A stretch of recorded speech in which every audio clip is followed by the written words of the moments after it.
এবার সমন্বয়কদের সঙ্গে হাত মেলালেন মেজর ডালিম। এইদিকে আন্তর্জাতিকভাবে বিপদে পড়তে চলেছেন বিএনপি। সকল তথ্য ফাঁস করে দিয়েছেন মেজর ডালিম। বিস্তারিত রয়েছে ভিডিওতে, আপনারা দেখতে থাকুন। তিনি আপসহীন নেত্রীর তকমা পেয়েছেন। এখন আমরা জানবো বেগম খালেদা জিয়ার আপসহীন হয়ে ওঠার পথ পরিক্রমা। তার এই বক্তব্য, তার ছাত্রদেরকে প্রতি আহ্বান, সবকিছু মিলিয়ে আমি আবারও বলছি যে বিএনপি একটা বড় ধরনের ঝামেলায় পড়তে যাচ্ছে। ইভেন তারেক রহমান বা বেগম খালেদা জিয়া মেজর ডালিমকে ক্ষমা করবেন না। মূল পেজটা লাগাইছে আমাদের পিনাকিদা। তিনি তার ফেসবুক স্ট্যাটাসে মেজর ডালিমকে দেশে ফেরানোর সেই স্ট্যাটাসের একটা অংশ ভিতরে লিখছিলেন যে 24-এর যারা হিরোরা তাদের অনেকেরই আইডল হচ্ছে মেজর ডালিম। ওনার তো বটেই। দর্শক, রাজনীতির যে পক্ষ বিশ্বাস করে যে নির্বাচনের আগে সংস্কার এবং বিচার হওয়া উচিত, তার অন্য পক্ষ আবার বিশ্বাস করে যে না, অতি দ্রুত নির্বাচন হওয়া উচিত। মেজর ডালিম তো বিএনপিকে দিছে বাস, সেই লেভেলের বাস দিছে। আসসালামু আলাইকুম সম্মানিত দর্শক, অবশেষে মেজর ডালিম বিএনপির সকল ধরনের গোপন তথ্য, অজানা রহস্য ফাঁস করে দিলেন। সম্মানিত দর্শক মন্ডলী, মেজর ডালিম যেসব তথ্য দিয়েছেন, এবার বিএনপি দল মহা বিপদে পড়েছে। বিএনপি দল ধ্বংস হবে নিশ্চিত। মহা বিপদে পড়তে পারে আন্তর্জাতিকভাবে খালেদা জিয়া এবং তারেক রহমান। দর্শক মন্ডলী, সেই সাথে সমন্বয়ক সার্জিস হাসনাত সহ বৈষম্য বিরোধী সকল ছাত্র সংগঠন এবার মেজর ডালিমের সাথে হাত মিলাতে চলেছেন। দর্শক মন্ডলী, মহা বিপদে পড়তে চলেছেন আন্তর্জাতিকভাবে খালেদা জিয়া, তারেক রহমান। বিএনপি দল ধ্বংসের পথে। যাই হোক দর্শক মন্ডলী, আজকের এই ভিডিওটি দেখলেই বুঝতে পারবেন মেজর ডালিম বিএনপিকে নিয়ে এত বছর পরে কি কি গোপন তথ্য ফাঁস করলো। চলুন আমরা বিস্তারিত দেখে আসি। আপনারা মনোযোগ সহকারে ভিডিওটি সম্পূর্ণ দেখতে থাকুন। মূল পেজটা লাগাইছে আমাদের পিনাকিদা। তিনি তার ফেসবুক স্ট্যাটাসে মেজর ডালিমকে দেশে ফেরানোর সেই স্ট্যাটাসের একটা অংশ ভিতরে লিখছিলেন যে 24-এর যারা হিরোরা তাদের অনেকেরই আইডল হচ্ছে মেজর ডালিম। ওনার তো বটেই। আবার অপরদিকে মেজর ডালিম তিনি আপনার এই সমন্বয়কদের উদ্দেশ্যে কয়েকটা বার্তা দিয়েছেন। প্রথমত, এই বিপ্লবকে ধরে রাখতে হলে সর্বশেষ অধ্যায় পর্যন্ত তাদেরকে লড়াই করতে হবে। বিপ্লবটা শেষ হয়নি, এই বিপ্লবের যে ফসলটা, মূল ফসলটা, এইটা তুলতে হবে বিপ্লবীদের নিজেদেরই। এই ফসল কোনো স্কলারধারী যতগুলা মেডেলের অধিকারী হোক, সম্ভবত এখানে ডক্টর ইউনূসকে মেনশন করা হয়েছে, তারা তুলে এনে দিবে না। সুতরাং এই লড়াইয়ের শেষ পর্যন্ত যেতে হবে, এবং যদি এই লড়াইয়ের কোনো ক্ষেত্রে মেজর ডালিমদের প্রয়োজন হয়, তারা এই ছাত্রদের পাশে দাঁড়াবে। ইভেন এটা লম্বাচূড়া সাজেশন দিয়েছেন। তো এই সকল সাজেশনের পরপরই যখন একটা প্রসেস ছিল নির্বাচনের ইস্যুতে, সেই প্রসেসে আবার সেই জুলাই বিপ্লবের যারা নায়করা আছেন তারা যখন ফাইনাল আজকে আরেকটা বার্তা দিচ্ছেন, তখন এটা সবার কাছে এক ধরনের মনেই হচ্ছে যে মেজর ডালিমের কথা শুনে। তবে আমি বলছি যে মেজর ডালিমের কথা শুনে না, এই বক্তব্যগুলো কিন্তু ছাত্ররা কন্টিনিউ দিয়ে আসছে। তো এখন একজন বড়, তাদের হয়তো যদি তারা অরিজিনালি ওনার ফলোয়ার হয়ে থাকেন, তাহলে শক্ত শিষ্য বা গুরু পেয়েছেন। তবে বিষয়টা এরকম না। যাই হোক, মূল কথায় আসছি। নির্বাচন নিয়ে যখন ডাক্তার মোহাম্মদ ইউনূস এক ধরনের বক্তব্য দিচ্ছেন, আমাদের সেনাপ্রধান এক ধরনের বক্তব্য দিচ্ছেন, আয়োজনটা মোটামুটি আমরা দেখতে পাচ্ছি। এর মাঝখানে সরকারকে আজকে কঠোর বার্তা বা এক ধরনের হুঁশিয়ারি অথবা চ্যালেঞ্জ, এমনকি বিএনপির সাথে একটা চ্যালেঞ্জিং অবস্থানে চলে যাচ্ছে বৈষম্য বিরোধী ছাত্র আন্দোলন। সরকারকে অবিলম্বে প্রোক্লেমেশন অফ জুলাই রেভলিউশন ঘোষণা করতে হবে। ৭১-এর মুক্তিযুদ্ধে যেভাবে শহীদদের রাষ্ট্রীয় স্বীকৃতি দেওয়া হয়েছে, ঠিক সেইভাবে বৈষম্য বিরোধী ছাত্র আন্দোলনের শহীদদের রাষ্ট্রীয় স্বীকৃতি সংবিধানে অন্তর্ভুক্ত করতে হবে। খুবই পেচকি ইস্যু। বাংলাদেশকে এর প্রতিটি রাষ্ট্রের প্রতিষ্ঠানে সংস্কার করতে হবে। Good thinking. আগে বিচার হবে, সংস্কার হবে, তারপর নির্বাচন। সংস্কার এবং বিচারের আগে কোনোভাবেই নির্বাচন দেওয়া যাবে না। এখন যখন এই বক্তব্যটা তারা এইভাবে সরাসরি দেয়, স্বাভাবিকভাবে ডক্টর মোহাম্মদ ইউনূসের জন্য একটা প্রেশার হয়, কারণ তিনি বলেছেন যে ছাত্ররা তার নিয়োগদাতা। এখন নিয়োগদাতা তারা, এখন নির্বাচনের ইস্যুতে যখন কথা আসে, তখন কিন্তু বিএনপির অবস্থানটা এখানে শক্ত অবস্থান হিসেবে বারবার সামনে আসছে। কিন্তু জামাতও এখন বিএনপির ভাষায় নির্বাচনটা একটু তাড়াতাড়ি চাচ্ছে। বিএনপির নেতাদের যদি বক্তব্য আপনারা শোনেন, ছাত্রদেরকে নানানভাবে তারা বিভিন্ন রকম কথা বলছে। ছাত্ররাও আমরা কারা তোমরা কারা এই ধরনের বক্তব্যে চলে গেছে। আপনার ফরিদপুর শহরের রাজেন্দ্র কলেজ মাঠে ছাত্র সমাবেশে এসব কথা বলেছেন বৈষম্য বিরোধী ছাত্র আন্দোলনের নেতারা। ফ্যাসিবাদী ব্যবস্থার সম্পূর্ণ বিলোপ, নতুন রাজনৈতিক বন্দোবস্ত বিনির্মাণ এবং প্রোক্লেমেশন অফ জুলাই রেভলিউশন, এই জনআকাঙ্ক্ষা প্রস্তুতির লক্ষ্যে সমাবেশটা করা হয়েছে। তো এখানে আমরা কারা কারা দেখছি, হাসনাত আবদুল্লাহ, তারপর হচ্ছে আপনার সার্জিস আলম, তারপর হচ্ছে এখানে খুবই কঠোর ভাষায় সার্জিস বলছে, যারা ক্ষমতার লোভে ক্ষমতায় টিকে থাকার জন্য মানুষের রক্ত ওই জীবনকে বিন্দুমাত্র মূল্য দেয় না, তাদের আর ক্ষমতায় দেখতে চায় না এই দেশের মানুষ। তারপর হচ্ছে শেখ হাসিনার বিচারের ইস্যুটা আসছে। বাংলাদেশে অবশ্যই একটি যৌক্তিক সময়ে নির্বাচন হবে। এই যৌক্তিক সময়টা আসলে কবে? তার আগে খুনি হাসিনা আমাদের এই দেশের সিস্টেমগুলো যে ধ্বংস করে দিয়েছে, সেগুলোকে সংস্কার করতে হবে। এখন ছাত্রদের যে বক্তব্য, এই বক্তব্য আগামী 2, 4, 5, 10 বছরও মনে হয় না এই দেশে নির্বাচন হবে।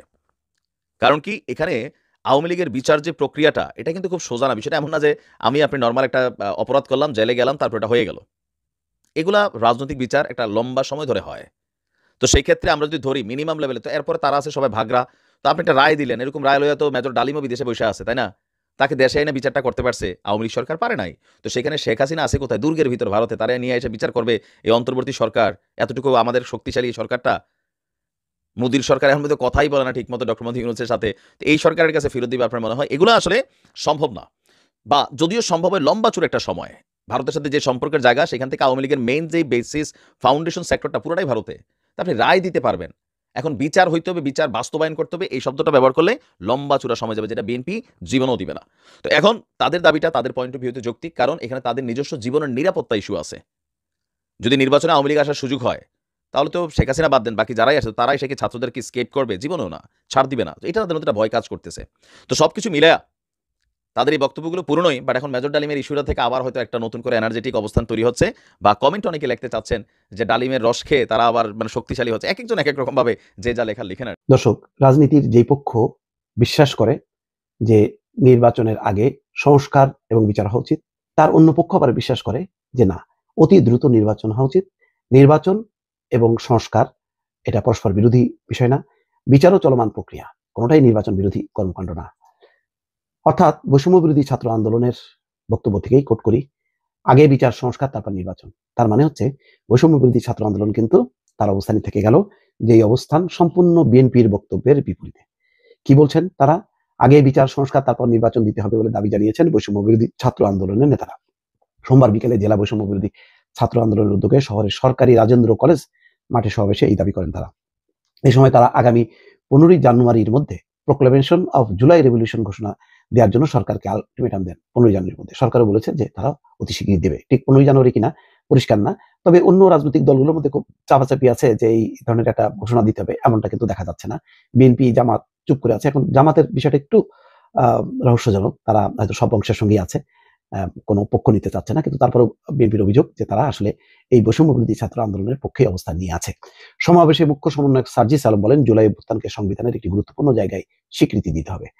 যারা 24-এর আন্দোলনে জীবন দিয়েছে, আহত হয়েছে, তাদের স্বীকৃতি এই ঘোষণাপত্রে থাকতে হবে।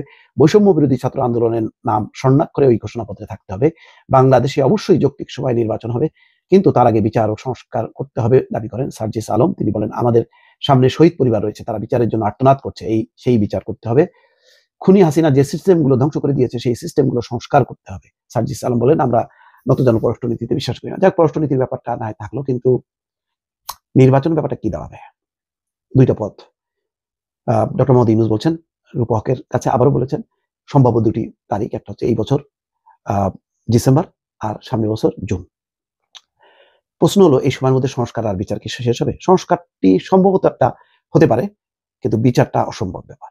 সুতরাং এখন সংস্কারের সঙ্গে বিচারও যুক্ত হয়, বিষয়টা কিন্তু বেশ একটু জটিল। জানি না এখন পিছাতে পিছাতে কত দূর হবে, তাতে কি নতুন একটি রাজনৈতিক দলের সুবিধা হবে? অনেকে বলছেন যে একটা নতুন রাজনৈতিক দল গঠন করা, এবং দিন যত থাকবে বিএনপির নাকি জনপ্রিয়তা আরো একটু ধস নামবে। বিভিন্ন জায়গায় যে চাঁদাবাজি, ভাগ বাটোয়ারা এগুলি চলছে, তাতে মানুষ ক্ষুব্ধ হবে, এতে একটা সুবিধা পাবে জামাত, বৈষম্য বিরোধী ছাত্র আন্দোলনের। এই সমস্ত হলো সবই জল্পনা কল্পনা, কোনোটাই এগুলি কোনো স্বীকৃতি নেই, পারসেপশন। আমি বললাম দর্শক, আমি এটা ওন করছি না কোনো কিছু। যেগুলি আলোচনা হচ্ছে আপনাদের সামনে, সেই আলোচনাগুলো আনছি, আপনারাই চূড়ান্তভাবে বিচার করবেন। আমরা পর্যবেক্ষক হিসাবে, অবজারভার হিসাবে মানুষের মধ্যে যা যা চিন্তা ভাবনা, পারসেপশন, সেগুলো আপনাদের সামনে উঠে নিয়ে আসি। কিন্তু বিষয়টা হচ্ছে হাসিনা বিরোধী আন্দোলনের শক্তিগুলো একেবারে দ্বিধা বিভক্ত, এটা মোটামুটি পরিষ্কার। মেজর ডালিম তো বিএনপিকে দিছে বাস, সেই লেভেলের বাস দিছে, এটা একটা মহল বলতেছে। আমার একটা জিনিস খারাপ লাগে যে আমরা কি কথা বলতেছি, কোথায় কি কমেন্ট করতেছি, এটা কি জেনে শুনে করতেছি? আজকে কিছু মনে করবেন না, যেটা সত্য কথা সেটা সত্য কথা বলতে হবে। এই জামাত ইসলামের যারা এসে আমার এখানে কমেন্ট করেন, কয়জন ফজরের নামাজ পড়ছেন? আপনারা বাংলাদেশের মানুষকে শোনাই দিয়েছেন ইসলামিক রাষ্ট্র প্রতিষ্ঠা করতে চান। শেখ হাসিনা কি করছে? মুক্তিযোদ্ধার চেতনা। কারণ দেশ স্বাধীন করছে নাকি আওয়ামী লীগ, সেই কথা বলে বাংলাদেশের রাজনীতি করছে। জামাত ইসলাম রাজনীতি করতেছে কিভাবে? যে ইসলামিক রাষ্ট্র প্রতিষ্ঠা করতে চায়। আপনারা কিভাবে ইসলামিক রাষ্ট্র প্রতিষ্ঠা করবেন? উচিত কথা বললেই আমরা খারাপ। আপনারা ধর্মের ইয়া দেখাই তো মানুষের সিম্পাথি নিচ্ছেন। ইসলামিক রাষ্ট্র বাংলাদেশে প্রতিষ্ঠা করতে পারবেন না, সম্ভব না। আপনি ইসলামিক রাষ্ট্র প্রতিষ্ঠা করতে হলে হিন্দু শাখা কেন করছেন বলেন? হিন্দু শাখা কেন করছেন যদি ইসলামিক রাষ্ট্র প্রতিষ্ঠা করবেন? আফগানিস্তানে কোনো হিন্দু শাখা আছে? খ্রিস্টান শাখা আছে আফগানিস্তানে? হ্যাঁ, পাকিস্তানে যে জামাত ইসলামের যে মেন শাখা, সেখানে খোঁজ নিয়ে দেখেন তো হিন্দু শাখা আছে নাকি? আমার তো মনে হয় নাই। তাহলে আপনারা তো দিন শেষে ভোটের রাজনীতি করতেছেন রে ভাই। শুধু শুধু বিএনপির পিছে কেন পড়তেছেন? বিএনপি তো ইসলামিক দল না, বিএনপি চোর দল, আপনাদের কথা বিএনপি চুরি করে, ডাকাতি করে, বিএনপি দখল দেয়, হ্যান করে, ত্যান করে, মেনে নিলাম। বিএনপি তো ইসলামিক দল না, বিএনপি তো ইসলামিক রাষ্ট্র প্রতিষ্ঠা করতে চায় না। বিএনপি তো সবাইকে নিয়ে রাজনীতি করতে চায়, হিন্দু, বৌদ্ধ, খ্রিস্টান সবাইকে নিয়ে রাজনীতি করতে চায়। বিএনপির পিছে পিছে কেন পড়ে? মেজর ডালিম কালকে বলছে যে আপনার জিয়াউর রহমান 4000 সৈন্যকে মারছিল, এই কথা বলছে। এটা নিয়ে দেখলাম অনেকে চুলকানি শুরু করছে যে বিএনপি বাস দিছে মেজর ডালিম। এখন মেজর ডালিম মনে করেন তারা জামাত ভাবা শুরু করছে। এই যে মিজানুর রহমান আজারি হুজুরে জামাত ভাবা শুরু করছে, এখন মেজর ডালিমরা জামাত ভাবা শুরু করছে। এই 1971 যে 3 লক্ষ শহীদ হয়েছিল, কয়জন জামাতের ছিল? জামাতের কেউ শহীদ হয় নাই। মুক্তি বাহিনী গুলি করে মারছিল জামাত ইসলামের কর্মীদের, কারণ তারা ছিল রাজাকার। পাক হানাদার বাহিনীর গুলিতে কিন্তু কেউ মারা যায় নাই, মারা গেছিল মুক্তি বাহিনীর গুলিতে। আর মনে করেন ফোটাইতে এসেন, এখন কথা বলতে আসছে, বলেন যে বিএনপির অবদান ছিল কি? বাংলাদেশে জামাত ইসলাম রাজনীতি করতে পারতেছে কার জন্য? শহীদ প্রেসিডেন্ট জিয়াউর রহমানের জন্য। শেখ মুজিবুর রহমান 42 জনের নাগরিকত্ব বাতিল করছিল। গোলাম আজমরে বাংলাদেশে ফিরে আনছিল কে? খোঁজ নিয়ে দেখেন। আপনার তৎকালীন যে জামাতের আমির ছিল, কে ফিরে আনছিল? শহীদ প্রেসিডেন্ট জিয়াউর রহমান। শেখ হাসিনারও বাংলাদেশে শহীদ প্রেসিডেন্ট জিয়াউর রহমান ফিরে আনছে। তখন তো বিএনপি প্রতিষ্ঠা হয়েছিল না, বিএনপির অবদান কেন থাকবে? এটা কেন ভুলে যান যে বাংলাদেশের স্বাধীনতার ঘোষণা যে দিছে শহীদ প্রেসিডেন্ট জিয়াউর রহমান, সেই কিন্তু বিএনপি প্রতিষ্ঠা করছে। সেই বিএনপি প্রতিষ্ঠা করছে। জিয়াউর রহমান যে 4000 সৈন্যকে মারছিল না, সেনাবাহিনীর সদস্যকে না মারলে এই যে 24 যেটা হয়েছে না, ওইটা তখন হইতো। তখন ইন্ডিয়া দখল নিত বাংলাদেশ। শেখ হাসিনার বাংলাদেশ থেকে তারাই দিলাম। আমাদের বিপ্লব কি সফল হয়েছে? বিপ্লব তো চুরি হয়ে গেছে। কিন্তু যখন শেখ হাসিনা পালাইলো, তারপরে যদি আমরা অ্যাকশনে যাইতাম, তাহলে আর চুরি হইতো না, বিপ্লব। এটা মাথায় রাখতে হবে। তখন শহীদ প্রেসিডেন্ট জিয়াউর রহমান যেটা করছিল, এই জাতির ভালোর জন্যই করছিল। সম্মানিত দর্শক, আপনারা বিস্তারিত ভিডিওতে দেখতে পারলেন মেজর ডালিম কি কি তথ্য দিলেন এই দেশবাসীকে এত বছর পরে এসে সাংবাদিক ইলিয়াসের লাইভ টক শোতে। সম্মানিত দর্শক মন্ডলী, বিএনপি দলকে নিয়ে কিছু চাঞ্চল্যকর তথ্য দিয়েছেন মেজর ডালিম। বিএনপি দলকে যেসব ইঙ্গিত দিল, যেসব তথ্য দিল, বিএনপি দল অনেকভাবে ক্ষতিগ্রস্ত হয়েছে, বিএনপি দল ধ্বংস হয়ে যাবে। দর্শক মন্ডলী, এমনই কথা বলতেছেন সোশ্যাল মিডিয়াতে অনেকেই।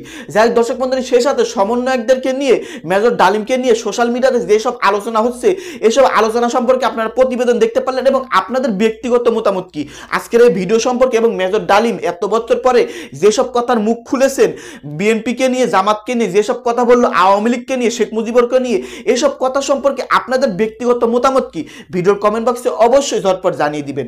ভিডিওটি এখানে শেষ করছি। ভিডিওর সঙ্গে সম্পূর্ণ আকারে থাকার জন্য আপনাদের সবাইকে অসংখ্য ধন্যবাদ।